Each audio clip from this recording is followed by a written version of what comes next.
Shalom saudara yang dikasihi Tuhan Yesus Kristus. Selamat pagi, salam damai sejahtera buat saudara semua dimanapun saudara berada.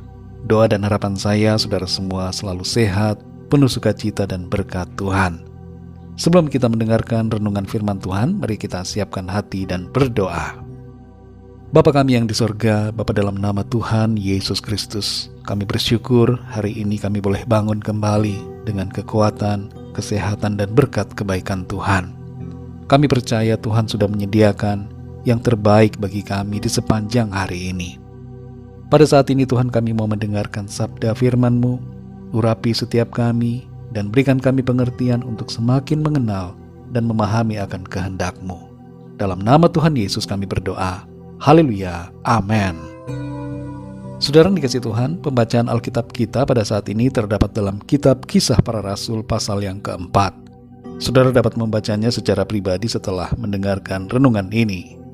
Saya akan membaca Kisah Para Rasul 4 ayat yang ke-19. Tertulis demikian. Tetapi Petrus dan Yohanes menjawab mereka, "Silakan kamu putuskan sendiri, manakah yang benar di hadapan Allah, taat kepada kamu atau taat kepada Allah?" Saudara yang dikasihi Tuhan, di Korea ada sebuah tradisi yang disebut dengan Yeo Nalige, yaitu suatu acara menerbangkan layang-layang yang telah dihias sedemikian rupa. Tradisi ini sudah berlangsung sejak abad yang ke-6, dan uniknya adalah orang-orang Korea akan menuliskan kebiasaan buruk atau hal-hal yang mereka tidak inginkan di atas kertas layang-layang tersebut. Setelah menerbangkan layang-layang cukup tinggi, biasanya mereka akan memutuskan tali layang-layang itu dan membiarkan layangan mereka terbang jauh. Maksud dari tindakan mereka adalah untuk melupakan yang telah lalu, meninggalkan kebiasaan yang buruk, dan melakukan hal-hal yang baru, yang lebih baik di tahun yang baru. Setiap orang pada umumnya mempunyai keinginan untuk meninggalkan sifat dan kebiasaan yang tidak baik, dan kemudian melakukan hal-hal yang lebih baik dan bermanfaat. Demikianlah juga kita, saudara. Sebagai orang-orang yang percaya, kita hendaknya terus belajar untuk melakukan apa yang baik dan yang berkenan kepada Tuhan. Dalam Kisah Para Rasul 4 ayat 19 ini tertulis, "Tetapi Petrus dan Yohanes menjawab mereka, 'Silakan kamu putuskan sendiri, manakah yang benar di hadapan Allah, taat kepada kamu atau taat kepada Allah?'" Petrus dan Yohanes pada waktu itu dilarang untuk memberitakan tentang kabar keselamatan dan tidak boleh berbicara tentang nama Tuhan Yesus kepada siapapun.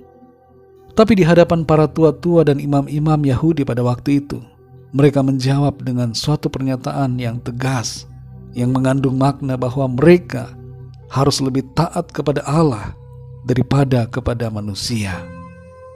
Saudara yang dikasihi Tuhan, dalam hidup ini kita seringkali diperhadapkan dengan pilihan untuk melakukan yang benar atau yang tidak benar, melakukan kehendak Tuhan atau melakukan kehendak manusia yang berlawanan dengan perintah Tuhan. Dalam berbagai aktivitas kita, di pekerjaan, dalam studi, dalam pergaulan, kita akan menghadapi hal-hal yang seperti ini. Dan pilihan ada pada kita. Apakah kita mau lebih taat kepada Tuhan atau tidak? Kita perlu belajar, saudara, untuk lebih lagi mengerti akan kehendak Tuhan dan mentaatinya. Dalam Roma 12 ayat yang kedua dikatakan, "Janganlah kamu menjadi serupa dengan dunia ini, tetapi berubahlah oleh pembaharuan budimu, sehingga kamu dapat membedakan manakah kehendak Allah, apa yang baik, yang berkenan kepada Allah, dan yang sempurna." Mari saudara yang dikasihi Tuhan, kita terus belajar untuk lebih mengenal dan memahami keinginan Tuhan, dan belajar untuk melakukan apa yang benar, yang berkenan kepadanya. Sekalipun ada tantangan yang harus kita hadapi, dan sekalipun ada konsekuensi atas tindakan iman kita, tapi biarlah kita tetap setia.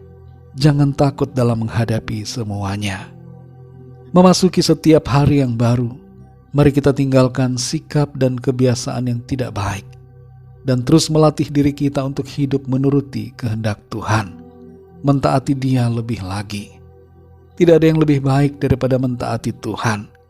Meskipun untuk sesaat kita mungkin mengalami sesuatu akibat ketaatan kita, tapi yang pasti ada berkat, ada sukacita, dan pembelaan Tuhan atas setiap kita yang mau taat kepadanya. Mari kita berdoa, saudara. Bapa kami yang di surga, Bapa, dalam nama Tuhan Yesus Kristus, kami bersyukur untuk firman-Mu yang sudah kami dengar pada saat ini. Kami belajar dan diajar oleh firman-Mu untuk lebih taat kepada Tuhan daripada kepada manusia. Khususnya ketika kami diperhadapkan pada pilihan, apakah melakukan yang benar atau melakukan yang tidak benar. Tolong kami Tuhan, ajar kami untuk selalu taat. Walaupun ada resiko, ada konsekuensi dari perbuatan iman kami, tapi tolong kami, kuatkan kami selalu untuk kami tetap teguh setia melakukan kehendak-Mu. Tuntun kami selalu ya Roh Kudus, seperti Petrus dan Yohanes yang dengan berani dan berkobar-kobar mereka taat kepada Tuhan. Kami pun juga mau taat selalu kepada-Mu. Terima kasih Bapa, kami bersyukur untuk firman-Mu. Berbicara terus kepada kami ya Roh Kudus, dan pimpin kami selalu untuk menyenangkan hati-Mu Tuhan. Berkati kami di sepanjang hari ini dalam segala aktivitas kami.